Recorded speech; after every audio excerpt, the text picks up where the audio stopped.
Welcome everybody. This is the first of Dynamic Dunescapes Dune and Heritage Culture series. We're very glad to have you all here today. And the first talk that we have today is the military history of Pembrey Dunes. So Dynamic Dunescapes is a life-funded and National Lottery Heritage Fund project. And we work on 7,000 hectares of sand dunes in England and Wales. And we're working to restore and rejuvenate those for nature and for people's use. So as you can see, my beautiful dune background here, which is also in Wales. So that's what we do. We've been working for a few years now. We started just before the pandemic, and our project comes to a close next year. But our aim is to have lots of these talks and things available on our YouTube channel so that everyone can still enjoy them long after our project has finished. So today we will be with Alice Pyper, who is an archaeologist from Dyfed Archaeological Trust, which is quite a mouthful to say, and she is also their curator. And this talk today will be focusing on the sand dunes at Pembrey and their role in munitions manufacturing, and also their wider role as part of the Second World War defence system. Excellent. Right, thank you very much for the introduction, and hello all. I'm so pleased to see so many people turning out today.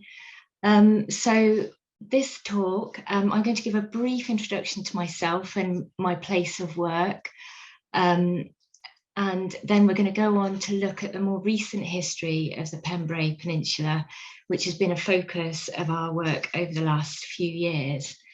So just check I can move on to the next screen. So just by way of an introduction, I work for the Dyfed Archaeological Trust as a curator. We're one of the 4 Welsh archaeological trusts. There are 4 trusts that cover the whole of Wales, and we cover the Dyfed area, which is the southwest area of Wales. We're based in Llandilo. And as a curator, I work in the heritage management section of the trust, which means that we provide information and advice to members of the public and other organisations, anyone really, about the historic environment of the region. And a major part of that is the historic environment record, which we hold. It's a catalogue, essentially, a digital catalogue, but it's also supported by lots of paper records about all the known archaeological and historical sites in the region. And you can access this through the website Archwilio, which I've got on this screen here. So you can interrogate to have a look to see what archaeological sites have been recorded in any specific area. And then you can find out what records there are, and you can contact the trusts to find out further information. So just now then, to crack on to Pembrey, just for those of you that might not be familiar with where we're going today, we're there right on the south coast of Wales, just west of Llanelli. More commonly today, Pembrey is really well known as a place for recreation. It has an amazing country park, has an expansive beach, a forest, which is all open for access for public and recreation, all sorts of activities. It's a popular holiday destination.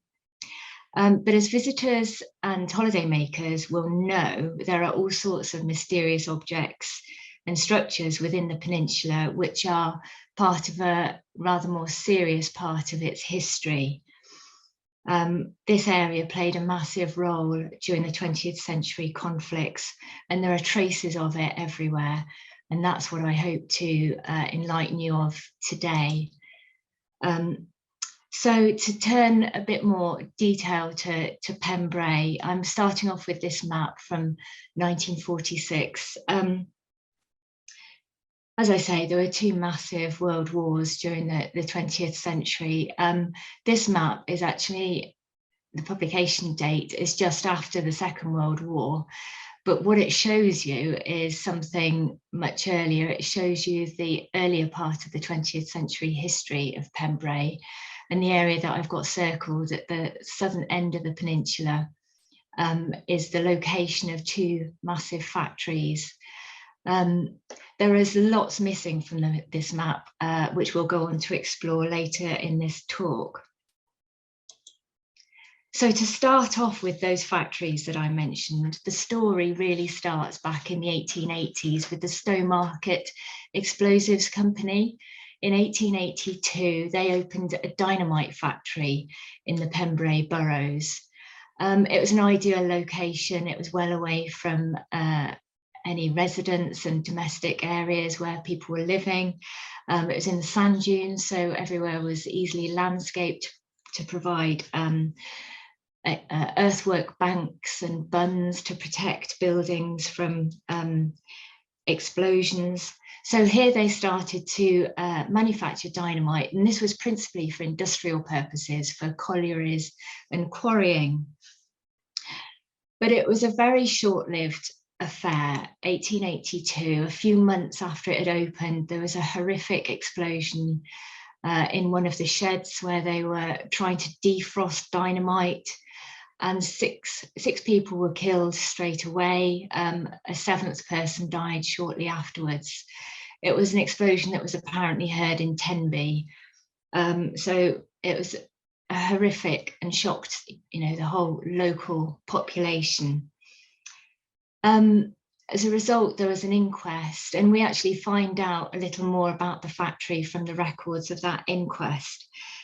So we discovered that the factory consisted of 80 small sheds that were scattered over a large area, and there was a locomotive that would serve and carry supplies around the factory.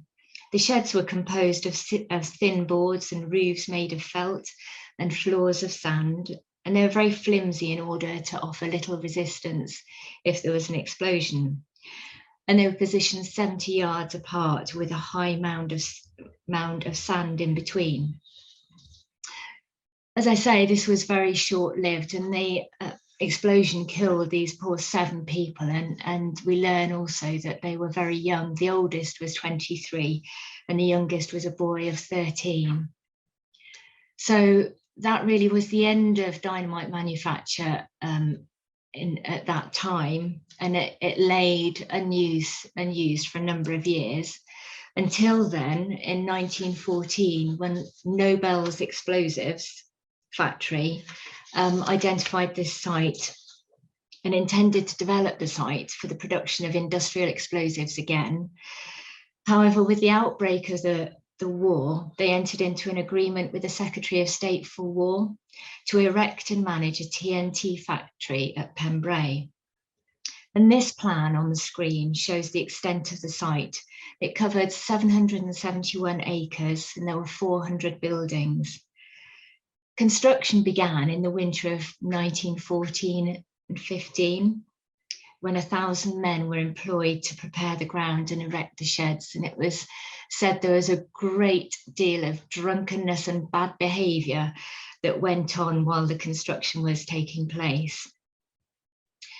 So TNT manufacture began at the factory in 1915, and there was an agreement between Nobel's and the Admiralty to put a cordite production plant in place as well.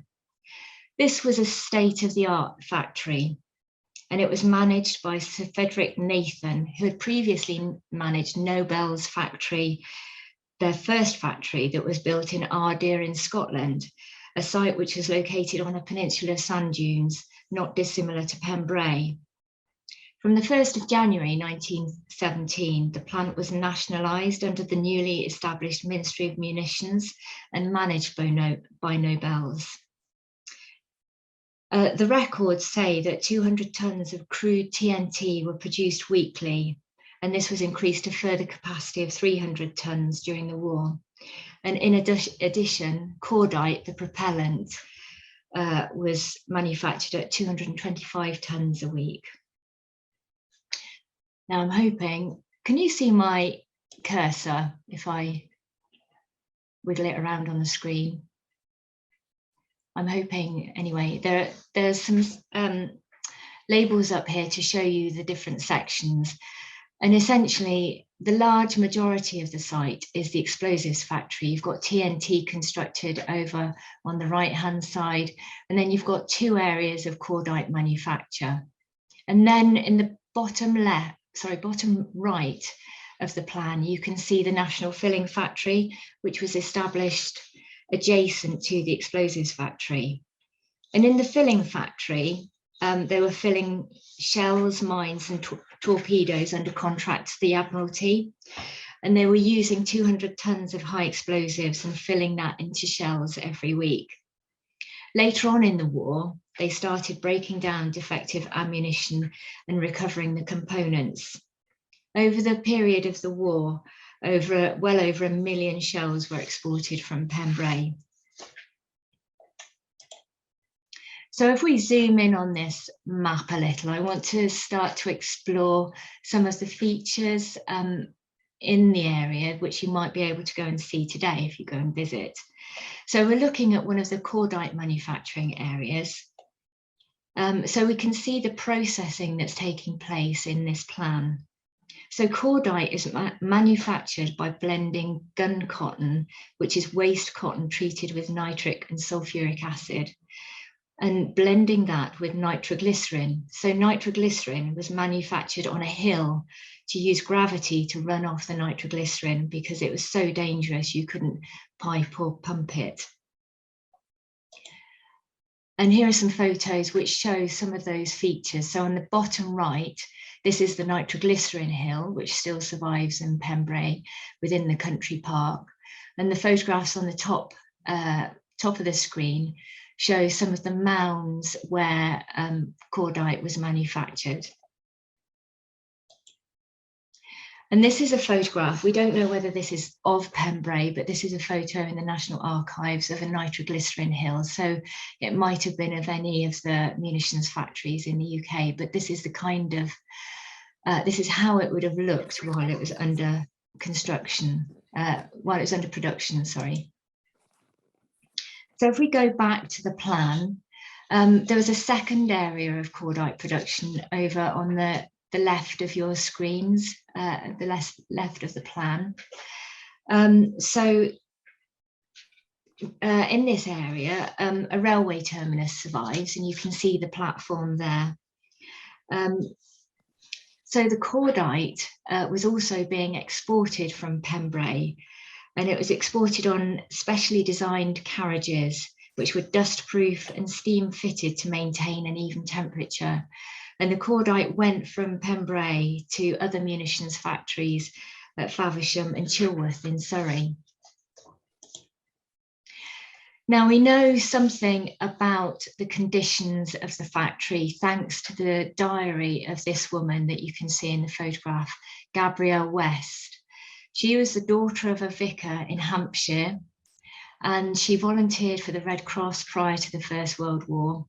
But then when the war broke out, she started volunteering for the Red Cross, initially in an aircraft factory, in the canteen of an aircraft factory in England.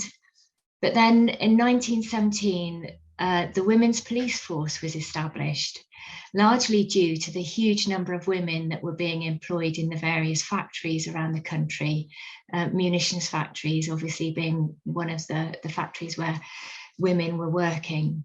So it's felt that it was inappropriate that male policemen should be supervising women in these factories. So the police force was established, the Women's Police Force. So Gabrielle joined up, very keen. She was one of the first cohorts. She had 2 weeks training, bought herself a uniform, and she went off to work in a munitions factory in England initially. But then in 1917, in the early months of 1917, she came to Pembrey. And as I say, she wrote a diary for her brother who was out in India, and these are preserved in the Imperial War Museum, and they've actually subsequently been published by her great niece. And you can see there are extracts from her diaries on the right-hand side, and she draws sketches showing you some of those mounds that we saw in the previous slides. And she describes what it's like. She says the ether in the cordite affects the girls. It gives some headaches, hysteria, and sometimes fits. If a worker has the least tendency to epilepsy, even if she has never shown it before, the ether will bring it out. There are 15 or 20 girls who get these epileptic fits. On a heavy wingless night, we sometimes have 30 girls overcome by the fumes in one way or another. When she goes on to describe the other sections, she says, the TNT simply stinks, an evil, sickly, choky smell that makes you cough and cough until you feel another cough would be your last. But even when the TNT isn't so absolutely suffocating and overwhelming as the middle section, and she goes on to describe there, the particles of acid land on your face and make you nearly mad. The pins and needles only much more so. They land on your clothes and they make brown specks all over them. And they rot your handkerchiefs and get up your nose and down your throat and into your eyes, so you are nearly blind and speechless. She also goes on to describe the conditions that the women were changing in. She describes that the lavatories were filthy and full of rats. And of course, you know, the women were doing shift work and very often at night, and they were poorly lit. So the women didn't much like going into the lavatories. These photographs are not necessarily of Pembrey, but these are in Gabrielle's collection in the Imperial War Museum. We do have some photographs from Pembrey, and these are photographs of the women working in the filling factory at Pembrey. You can see here the women that they're actually dismantling shells at this point and recovering the components out of shells. These were largely defective shells that they were working on. And as you can imagine, this was a very dangerous activity. The women were supplied with this on-war service badge, which you can see some of them wearing in the photographs. And the bottom right, you can see that they're removing plugs from time fuses. I love this photograph because I think it shows the camaraderie amongst the women that were working in Pembrey. And here you can see the photograph is titled "Melting High Explosives Out of Shells." The pay and hours were better working in the factories than agricultural domestic service, which is probably what a lot of these women would have been doing. So the women in particular found that the work freed them from the social restrictions they had experienced in domestic service as maids or within agriculture on farms. Yet the freedom came at a price. Many hundreds died in explosions, and many more suffered lifelong health problems after the exposure to the chemicals. Indeed, these are photographs from a funeral that took place in Swansea after an explosion where 3 women were killed at Pembrey. And you can see here the hearse is being escorted by some of her colleagues from the munitions factories, again wearing their on-war service badges. This is a slide which shows you Ada Fish, and her records survive in the Glamorgan archives. And she was actually there when this explosion took place. And within the records at the archives is a note from one of her children saying, "My mother was 18 at the time of the explosion. She had a very lucky escape from that explosion which claimed the lives of the unfortunate women. She had just left the company of the 3 girls to have a pair of tweezers used to extract fuses sharpened. The grinder was located in the next building to prevent the obvious danger from sparks. Another lady was having her tweezers sharpened, so my mother had to wait a little longer. It was thanks to that extra weight that my mother survived, and I'm able to relate the tale to you." You can see here Ada's certificate that she was supplied when she finished working at the filling factory, which was given to all the workers at the end of their service. So at the end of the war, the factory was wound up in 1919, and there were various sales of plant machinery which took place during the 1920s. In 1926, the final sale took place, which included the 771 acres, and that included buildings, cottages, steam and electric and pumping plants, a weighbridge, 13.5 miles of railway sidings, 21.5 miles of tramways, and 100 circuit automatic telephone installations, and a water service with reservoirs, etc. The sale took place at the Hotel Metropole in Swansea, and the factory was sold in one lot for £30,000 to a local firm of breakers and scrap merchants. So after the war, the site wasn't used except for one of the administration buildings was used for a camp for disadvantaged children from the South Wales coalfields that came to stay during the summers. But then in 1938, construction began on a new ordnance factory. And this is a series of photographs which shows most of the earlier factory was demolished. The factory at this stage was government owned right from the start and was known as the Royal Ordnance Factory, Pembrey. It was one of 4 factories in the UK producing TNT, and the others were at Irvine, Drigg and Sellafield. Pembrey was the largest supplier of TNT. One of the most distinctive features, which you can still see today, are the massive magazines that were constructed.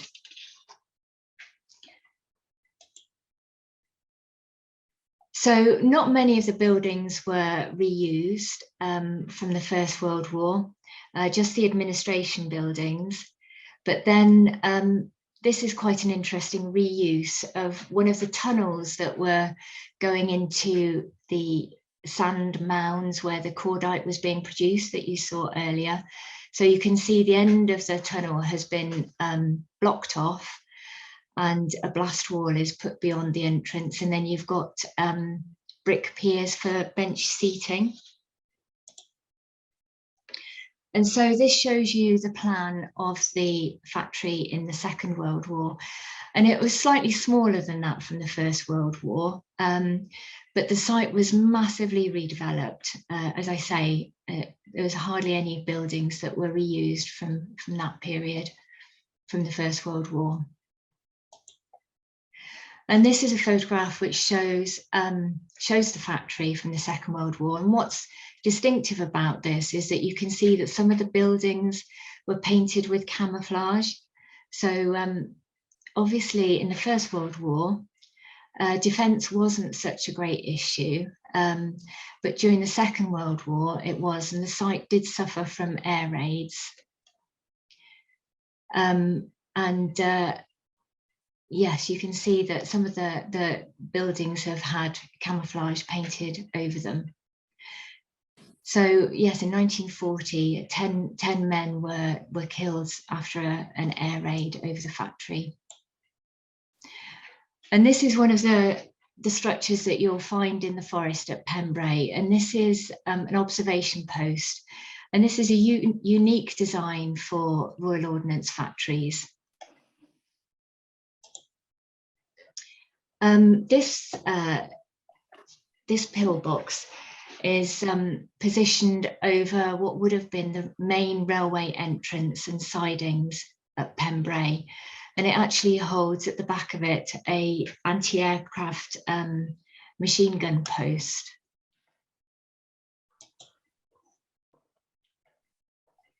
So, sorry, I'm just going to check and get my notes up. There we are.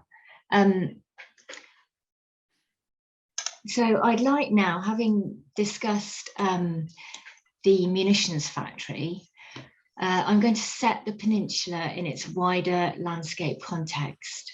As I've mentioned, Pembrey is situated on the south coast of Wales, and it was perceived as being highly vulnerable to an enemy invasion, either from the sea, via beach landings, or from the air.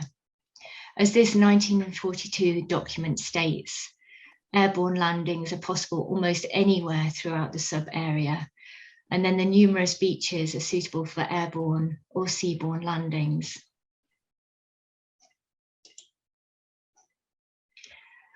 The Royal Ordnance Factory and aerodrome, which I'll come on to shortly, were seen as possible objectives for an enemy attack, either as a place to gain a bridgehead or a foothold before going on to mount further attacks, or as a diversion to a larger operation elsewhere.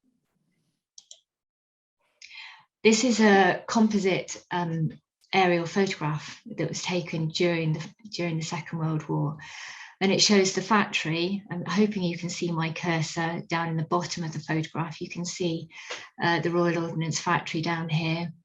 And then behind the dunes and on the old former salt marsh, you can see the airfield. And of course, these were vulnerable to airborne landings and beach landings and had to be defended. And so I'm going to cover some of the features that were put in place to defend this area.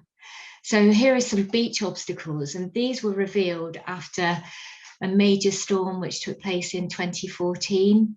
And these are anti-landing obstacles that were put dotted all across the beach. You can see them dotted across the beach in this lower photograph. As you can see, a huge amount of sand was removed from the beach, leaving these exposed because they weren't visible beforehand. The top photograph shows them being removed because this beach is still being used for Hercules to land as part of military training exercises. And this is a pillbox for a large machine gun. And this is a design which is unique to Pembrey and hasn't been seen elsewhere.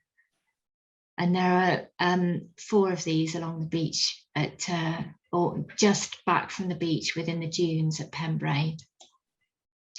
And here you can see one of the massive gun houses that are located. Many of these have been squirreled away in the scrub that's prevalent at Pembrey at the moment, but some of them might be exposed through the removal of vegetation there. So these would have overlooked the beaches and defended the beaches and would have housed massive naval guns. In the bottom left of this photograph, you can just see the inscription 1941, perhaps of somebody that was involved in the construction, or perhaps somebody that manned the gun house. So in addition to these defences, there were numerous stop lines constructed. These were, in the words of the official defence schemes of the time, certain command lines along which defensive posts, roadblocks, anti-tank obstacles will be constructed. The object is to extend throughout the vulnerable parts of the command a number of lines which an enemy advancing with or without tanks and from east or west will find no gaps or weak places whatever, and against which he will be held firm until the mobile troops can attack and destroy him. Utilize natural barriers where possible and strengthened vulnerable points with roadblocks, defences and anti-tank ditches. So wherever possible, natural defences were used, so rivers, steep slopes, and it was a case of then building and constructing defences along this line to try and make it impenetrable, or to at least hold up an enemy advance. And you can see this illustration, which is taken from a PhD thesis by John Berry, shows the route of the anti-tank stop line. It's called the Carmarthen stop line, which goes from the Ceredigion coast down and through Pembrey. So what might you expect to see? You'd have pillboxes and roadblocks. This is a pillbox which is just outside Pembrey Country Park. The bottom photograph shows some of the concrete sockets which would have held vertical rails. So it'd be manned, and obviously any vehicles coming and going would be checked. In addition, you have pillboxes along the railway line, and the stop line would have run along the railway line beside Pembrey. And you can see in the bottom photograph the anti-tank obstacles along the railway line. So I'm going to turn now to the RAF airfield at Pembrey. And this was initially a bombing and gunnery school from 1939 until May 1940, when it became an important fighter station defending Bristol, South Wales and the Midlands. From June 1941, the airfield passed to Flying Training Command, training gunners for coastal and bomber commands. The airfield originally started out as an airfield on grass on reclaimed salt marsh. The installation of concrete runways didn't take place until 1942. The Towin camp, which you can see in the left-hand side of the plan here, was built to the west of the airfield, and this was a base for the Air Gunnery School. Its early establishment and its proximity to the port of Llanelli identified it as a Class 1 airfield in the Taylor Report of 1940, which highlighted the necessity for defence against an airborne invasion of the airfield. RAF Pembrey is well equipped with defences, which are bound in with the coastal defences of Kevney Beach and the Carmarthen Stop Line, and also the defence of the Royal Ordnance Factory of Pembrey. So I'll go on to sort of pick out some of the features that remain from the airfield. This is a contemporary wartime photograph of the airfield, and you can just see how busy it is with lots of buildings, but it's quite compact compared to some of the other airfields that you'll see in southwest Wales, where the accommodation is much more dispersed. So I'm going to focus in on some of the features that are still surviving.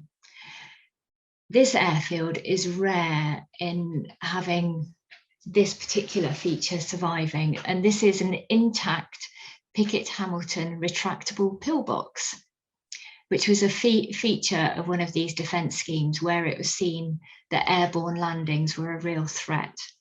So you can see here the photograph in the top shows the retractable pillbox, which still survives at Pembrey, and the metal shutter that you can open up and peer down.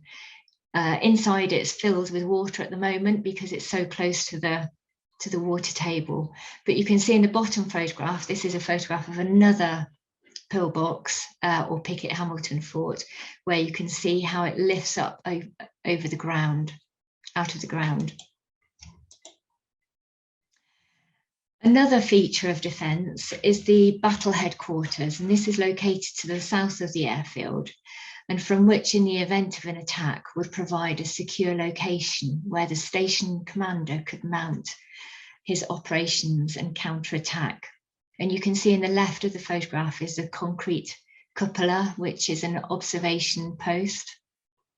And from there, you would be able to look out over the whole of the airfield and be able to see what was happening. One of the other remarkable survivals is the bomb stores that survive to the west of the airfield. And you can see here the magazine in the centre of the photograph. And what you have surviving there is those strange triangular shaped walls, which are the remains of a protective bank that would have existed, an earth bank which would have existed and surrounded the bomb stores to protect any of the surrounding features from an explosion that took place within it. So obviously the earth banks have been removed now, and all you have surviving are the retaining walls. In addition, because this was a fighter station for an early period in the war, you also have these sleeper shelters where 23 men could sleep close to their aircraft so that they could be scrambled and reach their aircraft as soon as possible.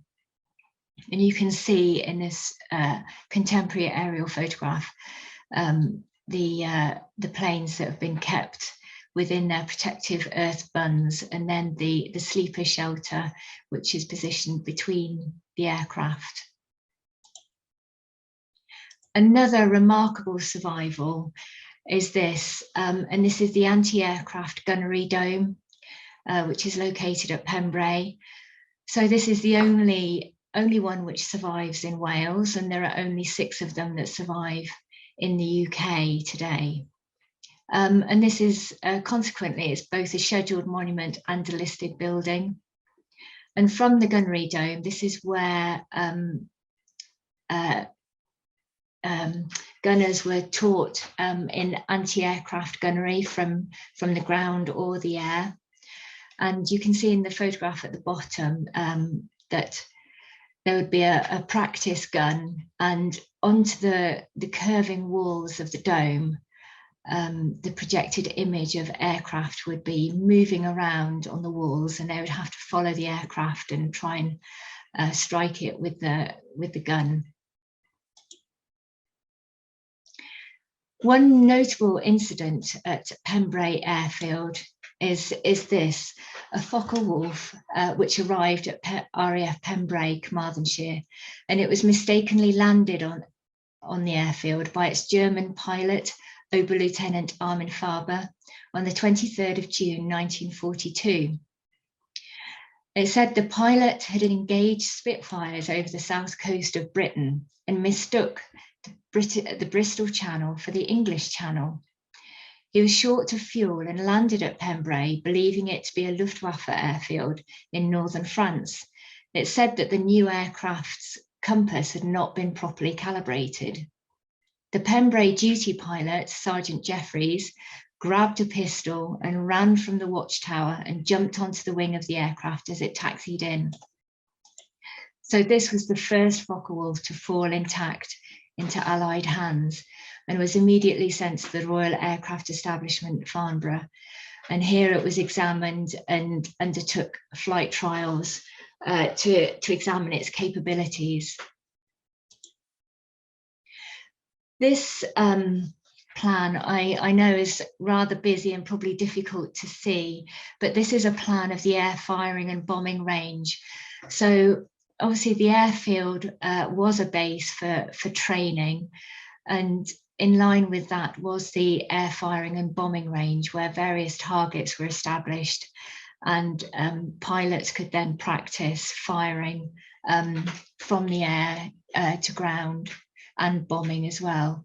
And I just want you to focus on the red circle. You can see that some of the features from this bombing range still survive.